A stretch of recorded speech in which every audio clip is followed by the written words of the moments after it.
ہے۔ دوستوں اور ساتھیوں، تو والدین کا تصور لاؤ۔ دو لڑکے چلے گئے بیچارے کسی جلدی کی وجہ سے، مجھے بڑا افسوس ہوا کیونکہ یہ نقطے کہاں ملیں گے۔ ان ربی لسمیع الدعاء، قرآن سے کتنی بھی تیز بولوں تو قرآن اللہ مجھے صحیح پڑھنے دے، پڑھنے کی توفیق دے، غلطی ہو اللہ مجھے معاف کرے۔ پھر قرآن کی آیت ہے، اس کو تو میں نہیں چھوڑ سکتا ہوں نا۔ ان ربی لسمیع الدعاء رب اجعلنی مقیم الصلاۃ ومن ذریتی۔ اچھا ایک پوائنٹ سن لیجئے، جو اپنی اولاد کے لیے دعا کرنا چاہتے ہیں میری اولاد نمازی ہو جائے نا، وہ یہاں خیال کریں، ان ربی لسمیع الدعاء رب اجعلنی مقیم الصلاۃ ومن ذریتی، اور میری اولاد کو بھی نمازی بنا دے۔ تو اس وقت اپنے بیٹے کا تصور لے آنا، اپنی بیٹی کا تصور لے آنا، کوئی فکر وہ غلط فہمی میں ہے جو کہتے ہیں نماز میں کسی کا خیال نہیں آئے، نماز میں کسی کا تصور نہیں آئے، نماز میں حضور کا نبی کا تصور نہیں آئے، نماز باطل ہو جائے گی۔ ہم کہتے ہیں نماز میں نبی کا تصور، ہم کہتے ہیں نماز بعد میں پڑھنا، پہلے حضور کا تصور کرنا، پھر اللہ اکبر کہنا کہ یہ قیام مصطفیٰ ہے، یہ رکوع مصطفیٰ ہے، یہ سجدہ حضور کا سجدہ ہے۔ حضور کے تصور کے بغیر نماز کیسے پڑھ سکتے ہیں؟ حضور نے جس طرح نماز پڑھی ہے، خود حکم فرمایا سلو کما رأیتمونی اصلی، نماز اس طرح پڑھو جیسے مجھے دیکھتے ہو پڑھتے ہوئے۔ تو صحابہ نے تو حضور کو دیکھا، ان کو پڑھا ہے، ہم کم از کم تصور کریں۔ اسی طرح نماز میں جنت کا ذکر آئے، جنت کا خیال کرو، دوزخ کا ذکر آ جائے تو ڈرو۔ اسی طرح اولاد کا خیال آ جائے، اولاد کا ذکر آئے تو اولاد کا خیال لاؤ، دعا مانگو۔ اور اسی طرح والدین تک نہ پہنچ سکتے ہو، قبروں تک بھی نہیں پہنچ سکتے ہو تو ان کے لیے دعا مانگو، ربنا اغفر لی، اے اللہ مجھے بخش دے، ولوالدیہ، اور میرے والدین کو بھی بخش دے۔ تو جب یہ نماز میں عین حضوری میں دعا مانگتے ہیں تو ماں باپ جہاں کہیں ہیں وہاں رحمت کے فرشتے آ جائیں، وہ پوچھتے ہیں ہمارا کون سا عمل کام آیا، فرشتے بتاتے ہیں یہ تمہارا عمل کام نہیں آیا ہے، وہ جو نالائق بیٹا چھوڑ گئے تھے نا، اس نے توبہ کر لی ہے، نماز پڑھنے لگا ہے اور تمہارے لیے دعا کرتا ہے۔ تو پھر ملنے والے ہیں نا، جو بچھڑے پھر ملنے والے ہیں، ماں باپ پھر ملنے والے ہیں، اللہ اکبر۔ تو وہ کتنے خوش ہوں گے جو اپنے ماں باپ کے لیے دعا کرتے ہیں۔ سب ملنے والے، سانگڑ والے، آپ، ہم لوگ، اللہ اکبر، وہ اور ماں باپ، بھائی بہن بھی، بچے سبھی جمع کیے جائیں گے قیامت میں، سب جمع کیے جائیں گے۔ پھر کیا اعلان ہوگا؟ سانگڑ کے رہنے والے جنت کے فلاں محلے میں چلے جائیں، ایسا اعلان ہوگا۔ فلاں ماں باپ اپنی اولاد کو لے کے فلاں چلے جائیں۔ مجھے تو فیملیوں کے نام یاد نہیں، برادریوں کے نام سے تو نہیں ہوگا نا کہ فلاں برادری کے نام اس جنت میں محل میں چلے جائیں، ایسا نہیں ہوگا۔ سب ساتھ کھڑے ہوں گے۔ پھر اعلان کیا ہوگا؟ اعلان یہ ہوگا جو نماز پڑھنے والے ہیں دائیں طرف آ جائیں، جو بے نمازی ہیں بائیں طرف چلے جائیں، جو نماز پڑھنے والے ہیں پاس، جو اس سے نہیں پڑھی فیل، کوئی گنجائش نہیں ہوگی۔ کسی بھی مکتب فکر کے عالم سے پوچھ لو، قیامت میں پہلا سوال کیا ہوگا؟ نماز کا ہوگا۔ نماز پڑھی تھی پاس، نہیں پڑھی تھی فیل۔ نماز پڑھنا فرض ہے، سب سے مسافر بیوہ کسی کو معاف نہیں ہے۔ کل جمعہ ہے، کل تو کافی لوگ پڑھیں گے۔ ایک بات ہے حضرت، ایسا بھی نہیں ہے، جمعے کے جمعے ہم لوگ پڑھ لیتے ہیں، تو جو جمعے کی جمعے نماز پڑھتا وہ توبہ کرے کہ جس مذہب میں ہفتے کی ایک نماز ہوگی وہ کوئی اور مذہب ہوگا، اسلام نہیں ہے۔ جس مذہب میں ہفتے کی ایک نماز ہوگی وہ کوئی اور مذہب ہوگا، اسلام نہیں۔ اسلام میں 5 وقت کی نمازیں ہیں، جمعہ معاف ہو سکتا ہے، عشاء معاف نہیں ہوگی۔ جمعہ نہ ملے تو ظہر پڑھنا، جمعہ معاف ہوتا ہے، گاؤں والوں کو معاف ہے، عورتوں کو معاف ہے، بیمار کو معاف ہے، مسافر کو معاف ہے، تیز آندھی بارش ہو تو معاف ہے، لیکن ظہر معاف نہیں ہے، عشاء معاف نہیں ہے۔ کل مارکیٹ کی تو چھٹی ہے، سب بند ہوتے ہیں، یہ گوشت ووشت کی دکانیں کھلی ہوتی ہیں، مختصر ٹائم پہ ساری دکانیں بند ہوں گی، لیکن گوشت کی، بکرے کی، اس کی دکان، قصائی کی دکانیں کھلی۔ سبحان اللہ، کھانا جو کھانا ہے، جانور ذبح۔ اس وقت جب ہم آپ لوگ بیٹھے ہیں بڑا خون بہ رہا ہوگا کئی جگہ جہاں قل خانہ ہے نا، بچے ذبح کیے جا رہے ہیں، جوان ذبح، گائے، بچے، اس کے بچے بھی تو، کیونکہ آپ کو نرم گوشت چاہیے ہوتا ہے، کٹے کا گوشت چاہیے بچے کا۔ اللہ اللہ، چھوٹے چھوٹے بچے دودھ پی رہے ہوتے ہیں ماں کا، اور وہ گائے کی بڑی بڑی پلکیں بھاری اور ممتا سے بھری ہوئی، کبھی کبھی پلٹ کے بچے کو دیکھتی ہے، خوش ہوتی ہے، کھال کے اوپر جو چاند بنا ہوتا ہے نا اس پہ جھرجھری آتی ہے، ماں ممتا سے خوش ہے، بچہ دودھ پی رہا ہے کہ اچانک قصائی بچے کو کھینچ لیتا ہے، بچہ چیختا ہے، ماں اس کی طرف پلٹتی ہے، پکڑنا چاہتی ہے کہ ماں کے گلے میں رسی، پاؤں پٹکتی ہے، کھونٹے پہ سر مارتی ہے، لیکن قصائی لے کے بچے کو جلدی جلدی کاٹ کے اور گوشت نکال کر کھال کھینچ کے کھال میں بھوسا بھر کے اس ماں کے سامنے ڈال دیتا ہے۔ کاجل لگی ہوئی آنکھوں سے آنسو بہنے لگتے ہیں۔ وہ دیکھتی ہے، پہچانتی ہے اللہ کی مخلوق ہے، سب کچھ جانتی ہے، اس کھال کو چاٹتی رہتی ہے، آنسو بہتے رہتے ہیں۔ 2-3 دن تک دودھ نہیں اترتا ہے، دل پھٹ جاتا ہے، صدمہ ہوتا ہے۔ پھر جب وہ کھال خشک ہو جاتی ہے، گائے والا سامنے ٹانگ دیتا ہے، وہ دور سے دیکھتی رہتی ہے، بڑا پیارا بچہ تھا میرا، اللہ کو انہوں نے کاٹ دیا۔ میں پوچھتا ہوں جب تم اس کے بچے کو کاٹ رہے ہو یا گائے کو گراؤ اس پہ اپنا گھٹنا ٹیک دو اور گردن مروڑو، تیز چھری سے چلاؤ، تو اس وقت اگر گائے کو اللہ تمہاری جیسی بولی دے دے اور وہ تم سے پوچھے میری گردن کیوں کاٹ رہے تو کیا کہو گے؟ تو یہ کہو گے کہ اللہ کا حکم ہے، کوئی غلط کام تھوڑی کر رہے ہیں، اللہ نے تم کو ہماری غذا بنایا ہے اس لیے تمہاری گردن کاٹ رہے ہیں، اللہ کا حکم ہے اس لیے ذبح کر رہے ہیں۔ تو وہ پلٹ کے کہے میرے لیے حکم آئے تو گردن کاٹ دو، تمہارے لیے حکم آئے تو گردن جھکاتے بھی نہیں، اس کے لیے اس کے بچوں کو کاٹ دو۔ ارے صاحب ایسا بھی ظلم نہیں، ہم نے دیکھ لیا تھا 2 دانت کا تھا، 2 دانت کا بکرا تھا تو ذبح کیا، تو وہ بکرا کہے کہ میرا تو منہ کھول کھول کے دیکھتے ہو کہ 2 دانت ہو گئے کہ نہیں، اپنے بچوں کو نہیں دیکھتے کہ 12 سال کا ہو گیا کہ نہیں، کہ 10 سال کا ہو گیا کہ نہیں، اس کو نماز سکھاؤں کہ نہیں سکھاؤں؟ اللہ اکبر۔ تو دوستو اپنے بچوں کو نماز سکھاؤ، خود نماز پڑھو۔ میں جامع مسجد غوثیہ والوں سے درخواست کرتا ہوں کہ اس وقت مسجد کو کھول دیں، جس نے عشاء کی نماز نہ پڑھی ہو یہاں سے، کیونکہ مسجد میں ذرا طہارت وغیرہ کی آسانی ہوتی ہے، وہاں وضو کر کے عشاء کی نماز پڑھیں۔ جمعے کی رات ہے، خاص فرشتے آئے بھی جمعے والے جو دیکھ رہے ہیں کہ آج کی رات عبادت کون زیادہ کرتا ہے، آج کی رات درود کون زیادہ پڑھتا ہے۔ فَاكْثِرُوا الصَّلَاةَ فِي الْيَوْمِ الْجُمْعَةِ، ہمارے پاس دلیلیں سب ہیں، اختلافی بات کرنا نہیں چاہتا۔ جمعے کے دن سلام پڑھنے پہ یہ سنی بڑے ضد کرتے ہیں، آج سلام پڑھے سلام پڑھے، بھئی سلام درود ہمیشہ پڑھو، یہ جمعے کے دن کیوں؟ حدیث شریف میں باب الجمعہ ہے، قرآن میں سورہ جمعہ ہے، جمعے کی اہمیت پر حدیث شریف میں باب الجمعہ ہے، حضور نے فرمایا فَاكْثِرُوا الصَّلَاةَ فِي الْيَوْمِ الْجُمْعَةِ، ارے درود تو ہمیشہ پڑھو مگر جمعے کے دن مجھ پہ زیادہ پڑھا کرو، اس دن میں خود قبول کرتا ہوں، اس دن میرے سامنے پیش کیا جاتا ہے۔ ابو درداء نے فوراً پوچھا او بعد الموت یا رسول اللہ صلی اللہ علیہ وسلم، زندگی میں تو بات سمجھ میں آتی ہے کہ ہم آپ کے سامنے آتے ہیں، کہتے ہیں الصلاۃ والسلام علیکم یا رسول اللہ، آپ سلام سنتے ہیں جواب دیتے ہیں، لیکن وصال کے بعد، آپ کے انتقال کے بعد حضور نے فرمایا ان اللہ حرم علی الارض ان تاکل اجساد الانبیاء فنبی اللہ حی یرزق، اے ابو درداء یاد رکھو اللہ نے حرام کر دیا ہے کہ جسم کے نبیوں کے جسموں کو زمین کھائے، اللہ کے نبی زندہ ہوتے ہیں بلکہ وہ رزق بھی پاتے ہیں۔ تو جمعہ دروشی پڑھی اللہم صلی اللہ علیہ وسلم، نماز بہت پیاری پیاری باتیں، کوئی اختلافی بات نہیں ہے بلکہ ایمان افروز باتیں، محبت کی باتیں ہیں۔ تو پہلے نماز کو ذرا پکا کر لوں کہ بھئی آپ لوگ جو پتہ نہیں کتنی جانوروں کی گردنیں کاٹ چکے ہوں گے، اللہ اکبر، کتنوں کو کھا چکے ہیں، اللہ اکبر۔ تو دوستو آج یہ بات ارادہ کرو کہ ہمارے لیے جب حکم آئے گا اور آتا ہے کہ گردن جھکائیں گے تو گردن جھکائیں گے، جو وعدہ کرے ارادہ کرے کہ نماز پڑھیں گے اپنے ہاتھوں کو تو اٹھا لیں، نماز ذرا محفوظ کیجئے گا، اب ذرا اٹھائے رکھیے گا، پیچھے ہاتھ سلو آ رہے ہیں، بعض ہاتھ تھوڑے ہی کہ کوئی دیکھے نہیں، لیکن اگر یہ محفوظ ہو جائے گا تو بہت اچھا ہو۔ اس طرف بھی ویڈیو والے بھائی پیچھے بھی لوگ کھڑے ہیں، اتنی محبت سے کھڑے ہیں، آج تو کمال ہے، ساری رات کھڑے ہوئے، لیکن ماشاءاللہ اللہ تعالیٰ ہمارے ہاتھوں کو تھام، جزاکم اللہ تعالیٰ خیر، ماشاءاللہ۔ یہ ویڈیو سے بڑا کام بنتا ہے سر، وہ شادی میں بناتے ہیں نا تو قاضی کو بھی اتنا نہیں پوچھتے جتنا ویڈیو والے کو بھی، ان کا حکم چلتا ہے پیچھے ہٹو آگے بیٹھو، اب یہ بیٹھے، اب باپ بیٹھے، اب ماں بیٹھے، میں کہتا ہے اچھا بھائی ہم کو ایک فائدہ ہو گیا ویڈیو والا، وہ کیا ہو گیا؟ پہلے آپ اخبار میں پڑھتے ہوں گے جب تک ویڈیو نہیں بنتی تھی کہ کسی کی شادی ہو جائے پھر میاں بیوی سے لڑائی ہو تو وہ کہتا تھا میں نہیں تھا میں نہیں تھا، نہیں میرے تو میں نکاح میں نے ہوئی نہیں، میری شادی نہیں۔ اب یہ دکھا دیتے یہ دیکھو آپ ہی ہنس رہے تھے۔ تو یہ ان کے آنے کے بعد ایسا ہے کہ اب اخبار میں وہ خبر نہیں آتی کہ دولہا نے انکار کر دیا میں نہیں تھا، ابھی تو مجبوری ہے آپ فوٹو کھینچاؤ۔ تو بھائی یہ دیکھ لینا کس کس نے ارادہ کیا ہے، تو ذرا نماز پڑھنا اللہ کے واسطے۔ کسی نے بڑی پیاری بات پوچھی کہ عصر کے درمیان، عصر مغرب میں سونے کو منع کیا گیا ہے، لیکن حضرت علی تو عصر کے وقت سوئے ہوئے تھے، وہ جو واقعہ ہے۔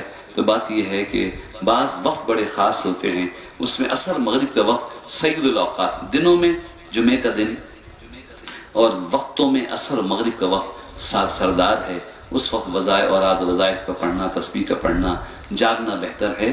لیکن سونے کو جو منع کیا ہے وہ حضور نے مغرب کے بعد منع کیا ہے. مغرب اور عشاء کے درمیان کا وقت تہجد جیسا عزیز ہے. لیکن یہ سب مستحبات میں سے ہیں. آپ کو کسی وقت بھی نیند آئے آپ سو سکتے ہیں. اگر ایسی غنودگی ہو کہ نماز میں حاضری نہیں ہوگی تو پہلے سو جائیں پھر نماز پڑھیں.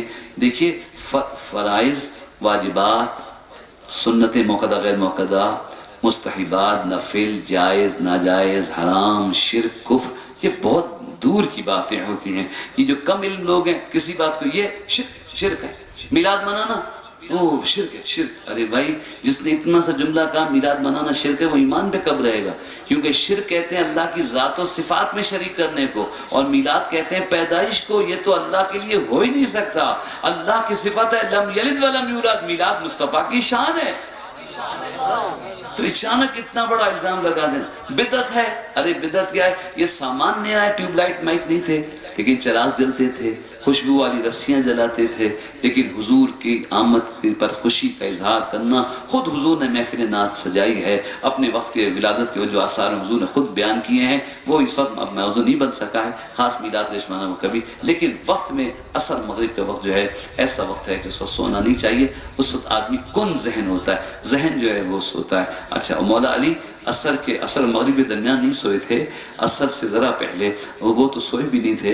اور حضور صلی اللہ علیہ وسلم اللہ اکبر مولا علی کے زانوں پہ آرام فرما رہے تھے. اور حضور کا سونا ہمارے جیسا سونا نہیں تھا. لوگوں حضور کی بشریت بھی ہماری بشریت جیسی نہیں ہے. جو یہ کہتے ہیں کہ دیکھیے حضور ہمارے جیسے بشر ہیں، ہم کہتے ہیں اگر یہی رسالت کی شان ہو کہ اگر حضور بشر ہیں تو ہم ایمان لائیں، تو یہ بتاؤ جنات کیسے مانیں گے حضور کو؟ وہ تو کہیں گے بھئی بشر ہو تو پھر بشر ہی ایمان لائیں، ہم کیوں مانیں؟ فرشتے کہیں کہ ہم تو ملائکہ ہیں، ہم کیوں حضور کو مانیں؟ ہم مثلا ہم کیوں مانیں؟ اللہ. لیکن ملائکہ جانتے ہیں یہ جس لباس میں رہیں سب سے افضل ہیں. جنات جانتے ہیں کہ بشر ہونا ایک بات ہے، حضور جس عالم میں رہیں تمام عالموں میں سب سے افضل، سب سے اعلیٰ، اور تمام مخلوق کے لیے رسول ہیں. اللہ اکبر، اللہ اکبر. دوستو اور ساتھیو، بلکہ وہاں نفی ہے اور اس بات ہے نبی ہونے کا. مجھ پر وحی آتی ہے، میں مثالاً تو تمہارے جیسا بشر ہوں لیکن تمہارے جیسا بشر نہیں ہوں. تم پہ وحی نہیں آتی ہے، مجھ پر وحی آتی ہے. تمہارے پاس ٹیلی فون نہیں لگا ہوا ہے، میرے پاس اللہ تعالیٰ کا ٹیلی فون لگا ہوا ہے. یہ وہاں کا وہ مختصر سمجھا ہے کہ وہ جو ایک پورے قرآن میں سے بعض حضرات کو صرف یہی آیت یاد ہے کہ قل انما انا بشر مثلکم، آپ فرما دیجئے میں تمہاری طرح بشر ہوں، جبکہ اس کے معنی یہ بھی نہیں ہے. قل انما انا بشر مثلکم، اگر یہ ہوتا آپ کہہ دیجئے میں تمہاری طرح بشر ہوں، تو قل کہہ دیجئے انا میں بشر مثلکم مثلکم تمہاری طرح. یہ انما کیا ہے؟ قل انما انا بشر مثلکم. انما حصر کا کلمہ ہے، یہ معنی کو محدود کرتا ہے. اگر یہ بشر پہ ہو تو معنی یہ ہے کہ صرف بشر ہونے میں تمہاری طرح ہوں اور کسی طرح تمہاری طرح نہیں ہوں. اور اگر مثال پہ ہے تو بشریت بھی میری تمہاری طرح نہیں ہے، بشریت بھی مثالاً تمہاری طرح ہے، ورنہ میری بشریت اور ہے، تمہاری بشریت اور ہے. تو حضور سوئے تھے تو حضور کا سونا تو ایسا تھا کہ حضور کا وضو بھی نہیں ٹوٹتا تھا. حضور فرماتے ہیں میری آنکھیں بند ہوتی ہیں لیکن میرا دل جاگتا رہتا ہے. حضور آرام فرما تھے اور دکھانا تھا، ایک شان دکھانی تھی، نماز کی اہمیت بتانی تھی کہ وہ شیر خدا، وہ ہے در کرار. کرار کس کو کہتے ہیں؟ جو بتائے 100 روپے انعام. کوئی شیعہ بیٹھا اس کو بھی چیلنج، ماننا مولائی بیٹھا ہو چیلنج، ہم تم سے زیادہ مانتے ہیں اور صحیح مانتے ہیں. کرار کے کوئی معنی بتا دے 100 روپے انعام. زیادہ دیتا نہیں، پتہ نہیں کہ کیا حالات ہوں. سبحان اللہ. کرار کے معنی بتا دو. حیدر کرار، حیدر شیر کو کہتے ہیں، کرار اس کو کہتے ہیں جو پلٹ پلٹ کے حملہ کرے. مقرر ہم چھوڑے نہیں. یہ مولا علی کی تاریخ ہے، جو علی کے مقابلے میں آ گیا کبھی بچ کے گیا ہی نہیں ہے. حیدر کرار ہے جو علی کے مقابلے میں آ گیا کبھی بچ کے نہیں گیا. اسی لیے کہتے ہیں یہ صحیح نہیں ہے کہ حضرت عمر آ گئے، ابو بکر آ گئے، مصلحت میں تائید کر لی. ارے حضرت علی کسی سے کیوں ڈرتے؟ انہوں نے کسی کی تائید کی ہے تو حق ہی سمجھ کے کی ہوگی، وہ کسی سے ڈرتے نہیں ہیں. اور حضرت علی کا مقابلہ کون کرے گا؟ حضور نے فرمایا شام غریبہ میں جناب طالب جوہری نے بیان کیا نا، علی کا وہ مقام ہے کہ حضور نے فرمایا کہ علی تم بابا مقابلہ سر ہو، تم جیسے جسد کے لیے سر ہوتا ہے، جیسے جسم کے لیے سر ہوتا ہے، تم میرے لیے بمنزلہ سر ہو. تو سر کتنا اہم ہوتا ہے، سری سے دیکھنا ہے، سری سے بولنا ہے، سری سے سننا ہے. تو علی سر ہیں، حضور جسم ہیں، تو علی سر ہیں. تو پھر سنت کی تشریح کون کرے؟ علی قرآن سے قریب، قرآن علی سے قریب، تو دین کو کون سمجھائے؟ علی بمنزلہ سر ہیں. حضور کے دموں کا دمی، لحموں کا لحمی، تمہارا گوشت میرا گوشت، تمہارا خون میرا خون. ارے خلافت اپنی جگہ، مولا علی کو خلافت سے فضیلت نہیں ملی ہے، خلافت کو مولا علی سے فضیلت ملی ہے. لیکن انبیاء تو منیت کچھ اور ہے. علی کا بہت بڑا مقام ہے. تو سنت کی تشریح حضرت علی کریں گے یا اور کوئی کر سکتا نہیں؟ حضرت علی کریں گے. لیکن ہم کہتے ہیں حضرت علی سنت کو جانتے ہیں، حضرت علی قرآن کو جانتے ہیں، اسی لیے تو صدیق اکبر کے پیچھے نماز پڑھتے ہیں. حضرت علی سنت کو جانتے ہیں، اسی لیے صدیق اکبر کے پیچھے نماز پڑھتے ہیں، ڈر کے پیچھے نہیں پڑھتے، چھپ چھپ کے الگ نہیں پڑھتے ہیں. مولا علی حیدر کرار ہیں. اللہ اکبر، اللہ اکبر دوستو ساتھیو. لیکن وہ حیدر کرار جو کسی کے سامنے نہ جھکے نہ دبے. اللہ اکبر. کئی میں کیا بتاؤں، جب معجزے اور کرامت ہوتے ہیں نا، میری طبیعت ٹھیک نہیں ہے اور پھر کبھی انشاءاللہ پھر کبھی بیان کروں گا کہ اس میں ایک بات یہ دکھائی جاتی ہے کہ ظاہر کی کمزوری دکھائی جاتی ہے، باطن کی قوت دکھائی جاتی ہے. 3 دن کے فاقے ہیں حضور کے، چٹائی کے نشان پشت پہ ہے، 2 پتھر باندھے خندق میں. اللہ اکبر. پتھر ٹوٹ نہیں رہا ہے صحابہ سے. یا رسول اللہ وسلم پتھر نہیں ٹوٹ رہا ہے. یہ دیکھیں میں فاقے سے ہوں، میرے پیٹ پہ ایک پتھر بندھا ہوا ہے. حضور مسکرائے، دامن کو طلوع فرمایا کہ دیکھو میرے پیٹ پہ 2 پتھر بندھے ہوئے. اور پھر کدال اٹھائی، پھر حضور نے جب کدال ماری، پتھر کے ٹکڑے ہوئے چنگاری نکلی. فرمایا مبارک ہو، میں نے اس کی روشنی میں فارس کو بھی تمہارے قدموں میں دیکھ لیا ہے. پھر چنگاری ماری، کدال، پتھر کے ٹکڑے ہوئے چنگاری نکلی. حضور نے فرمایا مبارک ہو میرے غلاموں، تمہارے قدموں میں روم بھی آ جائے گا. تو جب کرامت ہوتی ہے، حضرت علی اللہ اکبر فاقوں سے رہ رہے ہیں، لیکن جب جہاد میں اتر جائیں تو آگ کے دریا اور خون کے دریا سے گزر جاتے ہیں اور فاتح ہو کر آتے ہیں اور خیبر کا دروازہ اٹھا کے پھینک دیتے ہیں. وہ وقت نہیں ہے نا. اور دوسری یہ کہ اس کے لیے کچھ جاننے کے لیے جاننا بھی ضروری ہوتا ہے کہ یہ جب معجزے دکھائے جاتے ہیں، جب کرامت دکھائی جاتی ہے اللہ کی طرف سے ہوتی ہے، تو اس میں عجیب بات یہ ہوتی ہے کہ ظاہر میں کچھ اور ہوتا ہے اور باطن کی قوت کچھ اور دکھائی جاتی ہے. تو حضرت علی اللہ اکبر تو شیر خدا ہیں. لیکن عصر کی نماز کی قضا کا خطرہ ہوا، آنکھوں میں آنسو آ گئے، اور وہ آنسو حضور صلی اللہ علیہ وسلم کے، اللہ اکبر، ان آنسو نے حضور کو جا کے چوما. حضور نے اس طرف توجہ فرمائی، کیا بات ہے علی، آنکھوں میں آنسو؟ سرکار کچھ نہیں. علی کیا بات؟ کہا یا رسول اللہ، مجھے آپ کو اندازہ ہے کہ میں دوائی بٹھا کے بیٹھا ہوں، اور سبحان اللہ اگر کوئی بچی قرآن پاک حفظ کرے تو دنیا اور آخرت کیا مقام. جو بھی حفظ کرے ماں باپ کی شفاعت کرنے والا ہوگا، بیٹا ہو یا بیٹی ہو. اور سچی بات یہ ہے، زمین کے اوپر ہو یا زمین کے نیچے ہو، زمین کے سینے میں سب سے اچھا سینہ وہ ہے جس کے سینے میں قرآن ہے. موت تو سب کو آتی ہے، لیکن حافظ قرآن جب قبر میں رکھا جاتا ہے تو اللہ تعالیٰ فرماتا ہے زمین اس کو مت چھونا. تو زمین کہتی ہے اللہ اس کو کیسے چھوں گی، اس کے سینے میں تیرا کلام جو ہے. حافظ کا بہت مقام ہے. اور یہ نہیں کہ لڑکا حفظ کرے تو زیادہ ثواب اور لڑکی حفظ کرے تو کم ثواب. قیامت میں ایک خاتون ہوں گی. حضور کی محبت کتنی بڑی چیز ہے. ایک نماز نہیں پڑھی، ایک روزہ نہیں رکھا، لیکن خلفائے راشدین مولا علی کے ساتھ، مولا علی بھی ان کے سامنے ہاتھ باندھے کھڑے ہوں گے. اور وہ کون ہیں؟ وہ ام المومنین خدیجہ کبریٰ رضی اللہ تعالیٰ عنہ. ایک نماز نہیں پڑھی. نماز فرضی نہیں ہوئی تھی، روزہ فرضی نہیں ہوا تھا، بس حضور سے محبت تھی، حضور کی محبت نے اپنا سارا مال نثار کر دیا تھا۔ اللہ حضور کی خاطر تکلیفیں اٹھائی تھیں۔ ان کا یہ مقام ہے کہ تم دیکھو گے کہ بڑے بڑے صحابہ ام المومنین کے سامنے آنکھ نہیں اٹھا سکیں گے۔ اللہ اکبر۔ تو میں کیا بتاؤں، پھر میں تو دل چھڑ جاؤں، تو بھرے میں نا، خالی نہیں ہے الحمدللہ، اللہ الحمدللہ ایسا نہیں۔ تو کیا کہہ رہا تھا، درود شریف اللہم صلی علی سیدنا محمد۔ بہت اچھا ہے اگر بچیاں حفظ کریں، ایک بیٹی اچھی ہو تو ایک خاندان اچھا ہو جاتا ہے۔ بیٹی کا دین کا علم حاصل کرنا پورے خاندان پر زیادہ اثر کرتا ہے۔ ہاں حضرت علی، نماز کا وقت تھا، اللہ اکبر اللہ اکبر، تو حضرت علی نے عصر کی نماز، اللہ اکبر، قضا ہوئی تو نہیں نا، لیکن بہرحال وہ وقت گزر گیا تھا تو آنکھوں میں آنسو آ گئے، آنسو نے حضور کو چوما، اس طرح حضور نے توجہ فرمائی، کہا کیا بات ہے علی؟ کہا یا رسول اللہ سورج غروب ہو گیا۔ حضور صلی اللہ علیہ وسلم اٹھے، آپ نے اشارہ فرمایا، چاند کو اشارہ کیا تھا، ٹکڑے کر دیا تھا۔ یہ اشارہ کسے کہتے ہیں؟ اشارہ جو یہ بتا دے کہ اشارہ کسے کہتے ہیں، 1000 روپے نام دوں۔ تم لوگ سنیوں کو سمجھتے کیا؟ سنی مولوی کی قدر نہیں کرتا نا۔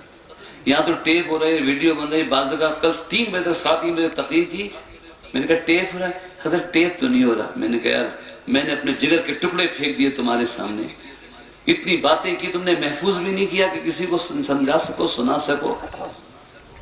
اشارہ کسے کہتے ہیں؟ اشارہ ایک وہمی لکیر ہوتا ہے۔ یہ کیا ہے؟ اب میری انگلی نہیں گئی، وہ بلب ادھر نہیں آیا، لیکن درمیان میں ایک وہمی لکیر تصور کی لکیر پیدا ہو گئی۔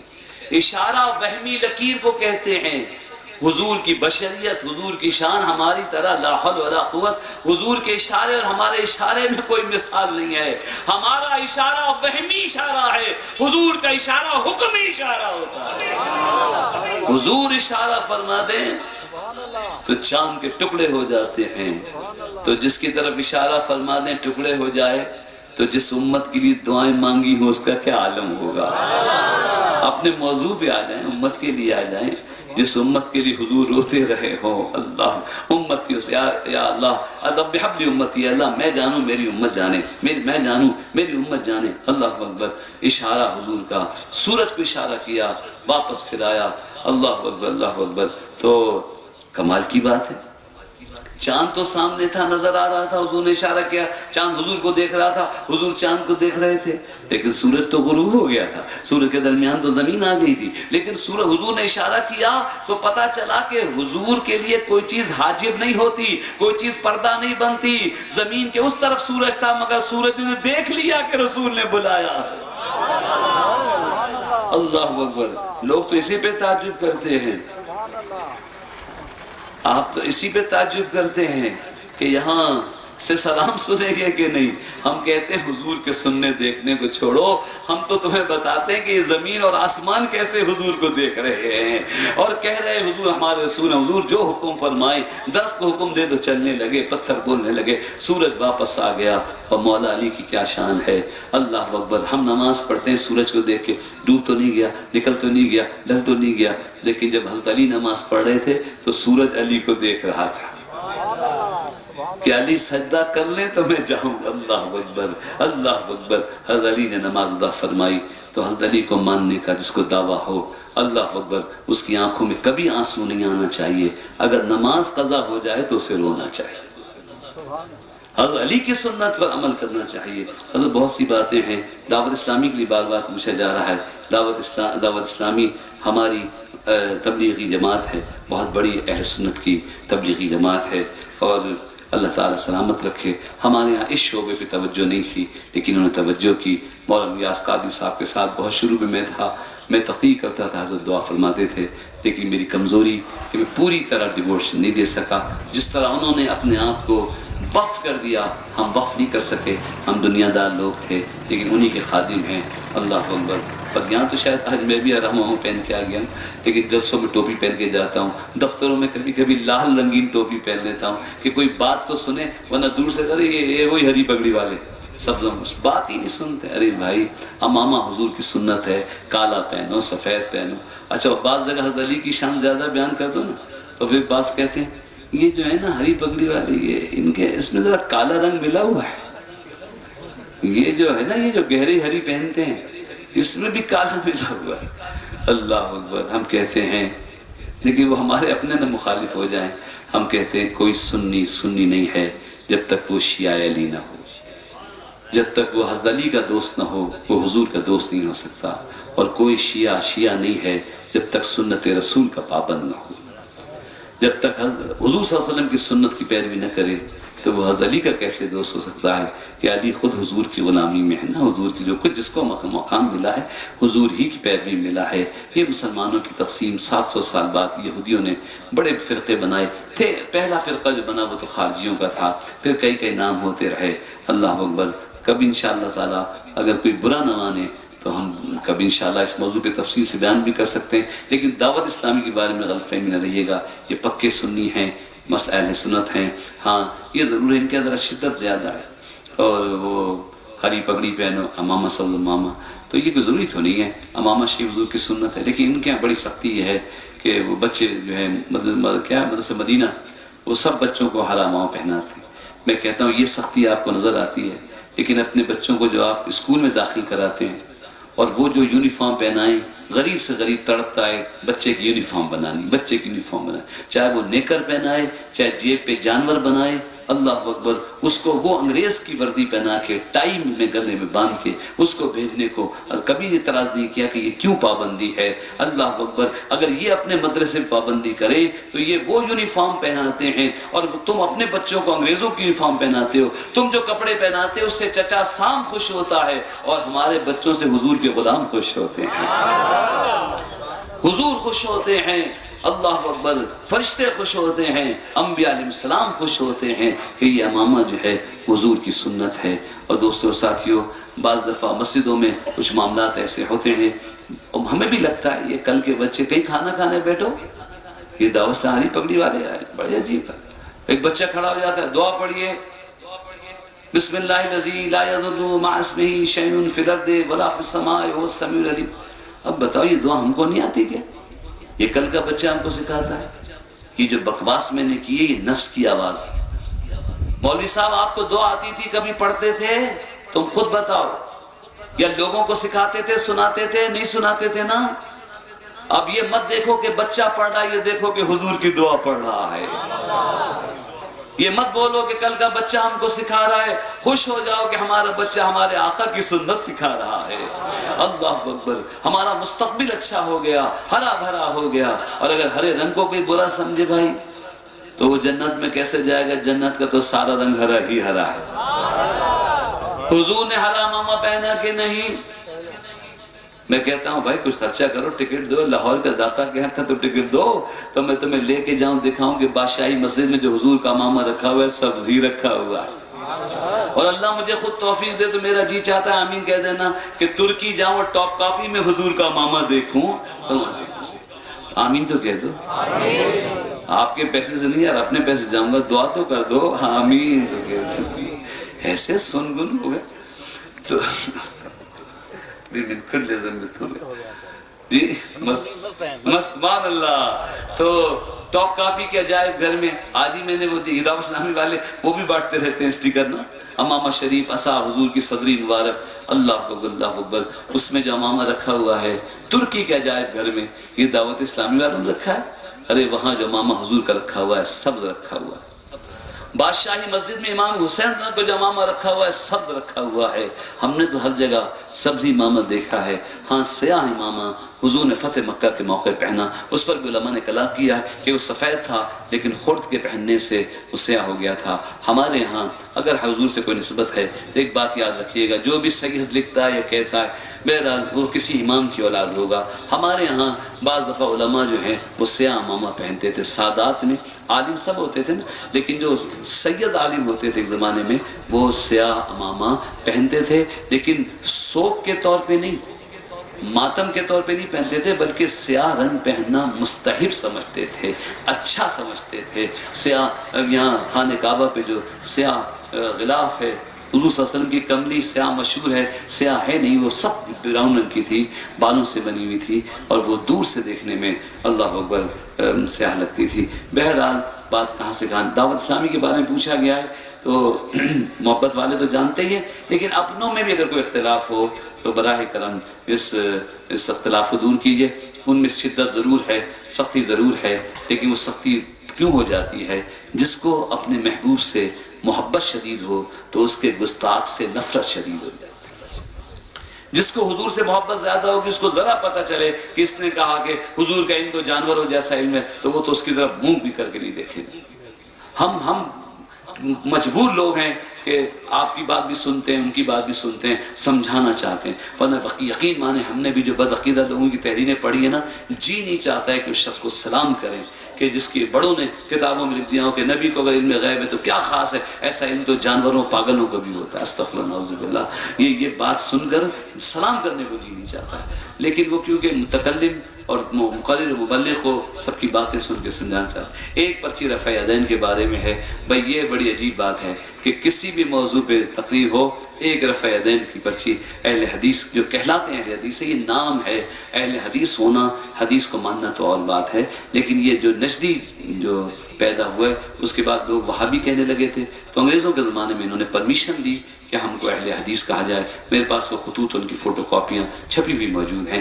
آج کے اہل حدیث کو بنا معلوم ہو تو اور بات ہے کہ یہ گروہ کب سے بنا ہے، یہ 1111 ہجری سے بنا ہے، یہ محمد الوہاب نجدی کے بعد، اور لوگوں نے پہلے تو نجدی اور وہابی کہلائے، لیکن لوگ وہابی کو برا کہتے ہیں، ہم اہل حدیث ہیں، ہم حدیث مانیں گے اور کوئی بات نہیں مانیں گے۔ تو حدیث بھی کون مانیں گے؟ صرف بخاری کی حدیث ہی مانیں گے۔ تو یہ کہو کہ ہم بخاروی ہیں، صرف بخاری کی حدیث مانیں گے، باقی کسی حدیث کو نہیں مانیں گے، قرآن کو نہیں مانیں گے، حدیث کو نہیں مانیں گے، پھر اہل حدیث کہلائیں گے۔ حدیث کو مانو۔ ہم امام اعظم ابو حنیفہ کی کتاب مسند امام اعظم پیش کرتے ہیں، تو وہ کہتے ہیں دیکھیے آپ، ہم امام بخاری کو پیش کر رہے ہیں، آپ امام اعظم ابو حنیفہ کی بات کرتے ہیں، تو یہ ان لوگوں سے کہیے کہ جن کو علم نہ ہو کہ پہلے کون گزرے، پہلے امام بخاری گزرے ہیں کہ پہلے امام اعظم گزرے ہیں؟ امام اعظم گزرے۔ امام بخاری امام اعظم کے شاگرد کے شاگرد ہیں، امام بخاری کے استاد ہیں امام محمد، ان کے استاد ہیں امام اعظم ابو حنیفہ رضی اللہ تعالیٰ، وہ ان کے شاگرد کے شاگرد۔ امام بخاری فتویٰ دیتے ہیں یا حدیث جمع کرتے ہیں؟ آپ بولیے، آپ کو عالم بنا دیں۔ امام بخاری حدیث جمع کرتے ہیں یا فتویٰ دیتے ہیں؟ حدیث جمع کی ہے انہوں نے، کوئی اپنی رائے، کوئی اپنا فتویٰ نہیں دیا ہے، انہوں نے حدیث کو جمع کیا۔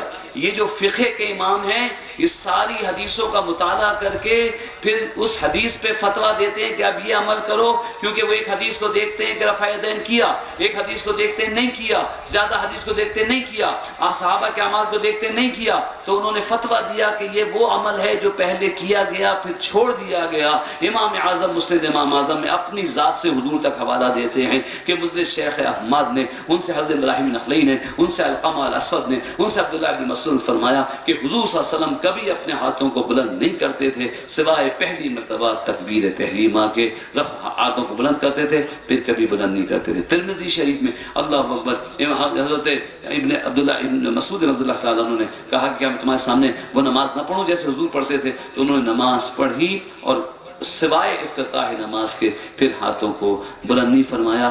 اب امام بخاری نے حضرت وائل کی ایک روایت کی ہے کہ انہوں نے فرمایا کہ میں نے دیکھا کہ حضور نے رکوع میں بھی اور رکوع سے اٹھتے، رکوع میں جاتے وقت، رکوع سے اٹھتے وقت رفع یدین فرمایا۔ تو اس کی تطبیق یہ ہے کہ یہ وہ عمل ہے جو حضرت وائل نے شروع میں دیکھا، لیکن عبداللہ ابن مسعود رضی اللہ تعالیٰ عنہ، عبداللہ ابن مسعود نے کہا لیکن عمل نہیں کیا، تو وہ جب بچپن میں تھے انہوں نے بیان کیا کہ میں نے حضور کو رفع یدین کرتے دیکھا، لیکن پھر ساری زندگی رفع یدین نہیں کیا۔ تو کوئی صحابی کا قول موجود ہو، عمل نہ ہو، تو اس بات کی دلیل ہوتا ہے کہ یہ عمل کبھی تھا، پھر جب یہ بالغ ہوئے انہوں نے نماز پڑھی تو اس طرح نماز نہیں پڑھی کیونکہ وہ عمل متروک ہو چکا تھا۔ رفع یدین پہ کتابیں چھپی ہوئی ہیں اس وقت۔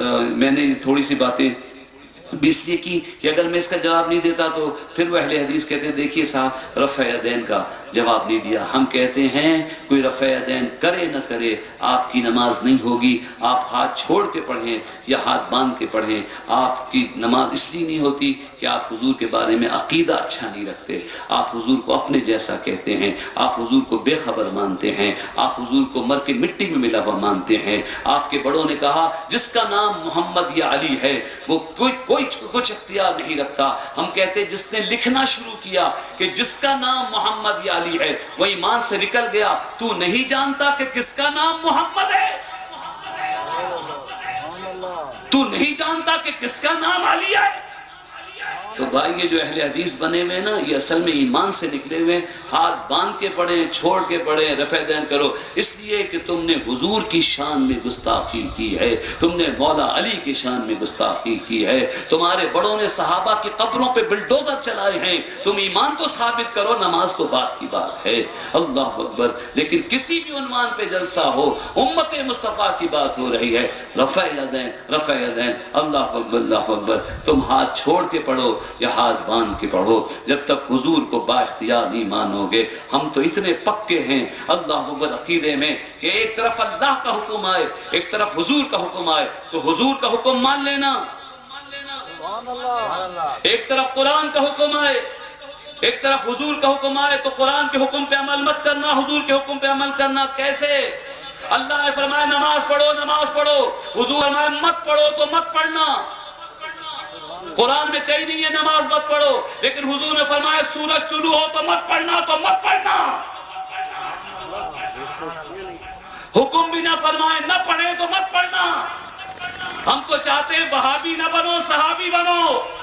1,00,000 سے زیادہ صحابہ عرفات کے میدان میں کھڑے، مغرب کی نماز اللہ کا حکم ہے، قرآن کا حکم ہے، لا طلوع الشمس، سورج کے چھپنے تک، رات کے چھانے تک نماز پڑھو۔ مغرب کی نماز فرض ہے نا، عرفات کے میدان میں حضور موجود ہیں، صحابہ موجود ہیں، حضور نے مغرب کی نماز نہیں پڑھی، کسی صحابی نے نہیں پڑھی۔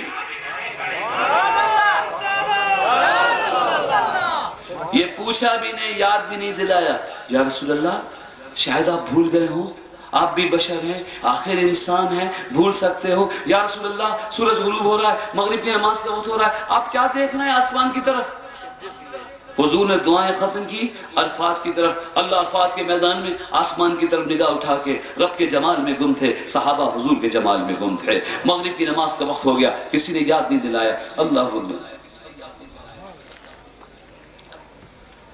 حضرت اب میری طبیعت ٹھیک نہیں ہے، پھر انشاءاللہ آج بہت آپ نے خرچ کیا ہے، اتنا خرچ نہ کرے، تھوڑا خرچ کرے، لیکن ایک جلسہ پھر کرے انشاءاللہ، پھر وہ چاروں فقہ، 4 امام، 12 امام، سب وہی اس پہ گفتگو ہوگی۔ مجھے جو تکلیف ہے وہ بڑھ رہی ہے، پھر جس کے لیے میں دوائی لی ہوئی ہے، جو جانتے ہیں وہ جانتے ہیں، بہرحال تو لیکن میں کوئی بات چھوڑ بھی نہیں سکتا، دعا کی اللہ مجھے صحت دے۔